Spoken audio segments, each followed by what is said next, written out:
Ziarah maulid. Apakah maulid Nabi SAW termasuk bid'ah hasanah? Merujuk sabda Nabi SAW, hadis riwayat Muslim nomor 1017. Barang siapa yang membuat-buat hal baru yang baik dalam Islam, maka baginya pahala dan pahala orang yang mengikutinya, dan begitu pula sebaliknya. Maulid Nabi SAW adalah merayakan hari lahir Nabi SAW. Awal mulanya muncul tahun 230 Hijriah. Dan ini muncul dari kerajaan dinasti Fatimiyah Syiah. Syiah ya, yang itu dibentuk pada saat itu di Mesir, dan mereka punya 6 macam maulid, dan sampai hari ini di Iran masih ada tuh. Jadi yang berfaham Syiah memang mengikuti ini. Sayangnya banyak ahli sunnah yang menarik ajaran ini, pemahaman ini ke pemahaman mereka, padahal sebenarnya pemahaman orang-orang Syiah. Dan Syiah ini jelas mengkafirkan sahabat, mengatakan Al-Quran kurang, gitu kan. Mereka punya 6 macam maulid. Maulid Nabi SAW, Hasan, Husain, Fatimah, Ali, dan rajanya mereka. Dan mereka pada saat membaca maulid dengan zikir-zikir yang sering kita dengar sekarang, itu ya mereka berdiri di tengah-tengahnya karena menganggap ruhnya Nabi SAW sedang lewat. Banyak orang ahli sunnah di Indonesia yang benci dengan Syiah, karena pemahaman Syiah jelas ya mengkafirkan sahabat, mencaci maki Abu Bakar dan Umar, mengkafirkan mereka, mengatakan Quran kurang. Tapi mereka tidak sadar maulid yang mereka lakukan adalah acara dari orang-orang Syiah, gitu kan. Anda boleh kembali kepada buku sejarah, semua buku sejarah menjelaskan masalah itu. Jadi munculnya di tahun 230 Hijriah dan dilakukan oleh Syiah ya pada saat itu, yang mendirikan dinasti Fatimiyah namanya. Baik, itu kurang lebih gambaran tentang sejarahnya. Dan orang-orang Syiah Fatimiyah waktu itu mengadakan maulid. Review lagi kembali kenapa mereka buat. Ternyata mereka waktu itu di Mesir berbatasan dengan Bizantium, kerajaan Romawi. Dan waktu itu orang-orang Romawi mereka mengadakan maulidnya Nabi Isa, ya kan gitu. Maka orang-orang Syiah waktu itu mengatakan di Mesir, kalau gitu kita juga buat maulid untuk Nabi SAW. Maka dibuatlah. Dan sekarang Anda boleh tanya kepada siapapun, kiainya, habibnya, tanya, apakah Nabi SAW pernah melakukan maulid kayak Anda lakukan nih? Berzikir, baca salawat, berdiri, nganggap ruhnya Nabi sedang lewat, pernah? Pasti kalau mereka jujur, mereka akan mengatakan tidak pernah.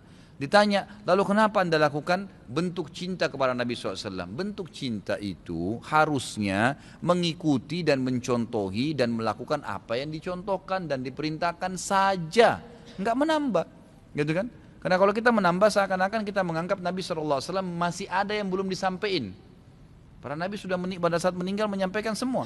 Apa kata Ibnu Katsir rahimahullah? Beliau mengatakan kalimat yang mulia pada saat menafsirkan surah Al-Maidah ayat 3. Al-yawma akmaltu lakum dinakum wa atmamtu alaikum ni'mati wa raditu lakumul Islam madina. Hari ini aku sempurnakan agama kalian, nikmatku untuk kalian, dan aku ridho Islam sebagai agama kalian, kata Ibnu Katsir. Ayat ini dalil yang paling nyata dan jelas, ya, menekankan bahwasanya Nabi SAW tidak menghembuskan nafas terakhirnya kecuali sudah menyampaikan semua apa yang Allah tuntunkan, dan umat ini tidak butuh lagi tambahan, yang kecil sampai yang besar, yang samar-samar sampai yang jelas, gitu kan. Semua dijelaskan, semua sudah disampaikan.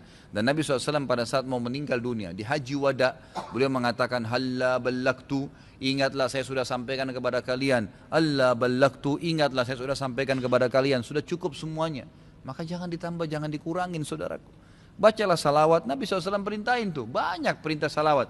Baca 10 kali pagi, 10 kali sore, zikir pagi sore. Boleh juga dijadikan sebagai zikir rutin kita tiap hari. Nabi SAW perintahkan untuk baca salawat, gitu kan. Dianjurkan untuk membaca. Di hari Jumat disuruh memperbanyak salawat untuk Nabi SAW. Setiap kali disebut namanya SAW. Dalam majelis ini berapa kali kita katakan Nabi SAW, Nabi SAW. Itu semua fadilah, itu diperintahkan, gitu kan. Tapi jangan dikarang secara khusus, karena itu akan menambah. Sekali lagi, saya tidak menyalahkan. Kalau Anda ngotot mengerjakannya, mengatakan ini benar, silahkan, itu hak Anda. Saya menyampaikan apa yang saya ketahui, gitu kan. Saya tidak menyalahkan, tidak menghardik, saya mengingatkan apa yang saya ketahui. Kalau Anda anggap ini benar, terimalah, gitu kan. Karena orang yang bijaksana, orang yang berakal adalah orang kalau menerima, mendengar sebuah penyampaian dan itu benar, lebih benar dari apa yang dia ketahui sebelumnya, maka dia menerimanya. Ya, maka dia akan selamat dari sifat sombong, kan gitu. Kalau masalah hadis yang disebutkan tadi, Nabi SAW mengatakan barang siapa yang membuat hal yang baru. Jadi ini terjemahannya pun keliru sebenarnya, gitu kan. Jadi kisahnya begini, ini hadis Bukhari. Nabi Muhammad SAW pada saat suatu hari di siang hari selepas sholat duhur, begitu kisahnya ya, melihat dari kejauhan waktu beliau mau keluar dari masjid, ada satu kaum orang Badui, Arab, Arab ini orang Badui dari padang pasir, yang datang ke Madinah berharap mendapatkan sedekah. Karena miskinnya mereka, dalam riwayat ini dikatakan sampai mereka hanya menggunakan satu lembar kain yang tidak dijahit. Mereka cuma lilitkan di badannya, ya, kalau ada angin tersingkap aurat mereka karena miskinnya, dan mereka mengikat ujung kain itu satu sama yang lain di lehernya, gitu kan? Dan diikat juga di bagian bawahnya, sehingga memang peka sekali bisa kelihatan auratnya, dan dari muka mereka kelihatan, dalam hadis ini dikatakan kemiskinan, wajahnya sudah hitam, kelihatan tua sekali karena susahnya. Lalu Nabi SAW naik di atas mimbar sambil berkata, ini pentingnya mempelajari sababul wurudnya hadis. Sebabnya hadis disebutkan, sama kalau ayat sababun nuzul ya. Perhatikan hadis tadi yang disebutkan, ini adalah sababul wurudnya. Ini saya ceritakan sekarang. Maka Nabi SAW naik di atas mimbar setelah tahmid dan salawat untuk diri beliau dan memuji Allah tadi, tahmid dan salawat, beliau mengatakan, wahai muslimin, sesungguhnya semua yang kalian kumpulkan di dunia tidak akan bermanfaat buat kalian. Semua akan habis. Sebaik-baik harta kalian adalah harta yang kalian infakkan selama kalian hidup. Maka berinfaklah sebelum datang masalah akhirat, datang kematian. Lalu dalam hadis ini panjang lebar Nabi SAW ceritakan masalah kematian, masalah hisab hari kiamat.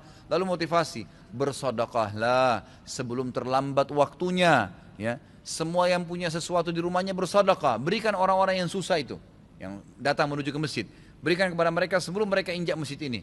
Lalu kata Nabi SAW, bersedekahlah walaupun hanya dengan sepotong kurma. Jadi kalau seseorang di antara kalian punya kurma di rumahnya satu butir, bagi dua. Satu dia makan setengah, setengah dia makan, kasih setengah orang miskin ini. Saking pentingnya bersedekah. Waktu itu, ikhwan dan akhwat sekalian, sahabat termotivasi, ada yang menangis. Ada satu orang, sahabat berdiri, lalu dia mengeluarkan semua yang dia miliki di kantongnya. Ya Rasulullah, ini saya sedekahkan. Dengan melihat orang itu melakukan, sahabat di masjid rame-rame melakukannya. Pada keluarin semua hartanya. Apa kata Nabi SAW? Siapa yang menunjukkan perbuatan baik dalam Islam, yang memulai. Kenapa? Karena tadi ini orang memulai kasih, maka dia akan mendapatkan pahala orang yang melakukannya tanpa dikurangi sedikit pun dari pahala orang yang melakukannya. Jadi kalau kita ajak orang ke masjid atau kita ajak orang bersedekah, lalu dia dapat pahala nih 10 pahala misalnya karena sholat atau karena sedekah, kita kena mengajaknya, diberikan juga pahala 10 tanpa dikurangi dari pahala dia, kan begitu. Ini sebabnya hadis. Sayangnya hadis ini disalahfahamin, dijadikan bolehnya mengatakan ada bidah hasanah. Semoga Allah berikan hidayah. Padahal mereka tidak faham sebab urutnya. Ada sebabnya hadis itu disebutkan. Jadi bukan kosong begitu saja, gitu kan. Jadi mudah-mudahan ini bisa difahamin apa yang telah Nabi SAW sampaikan.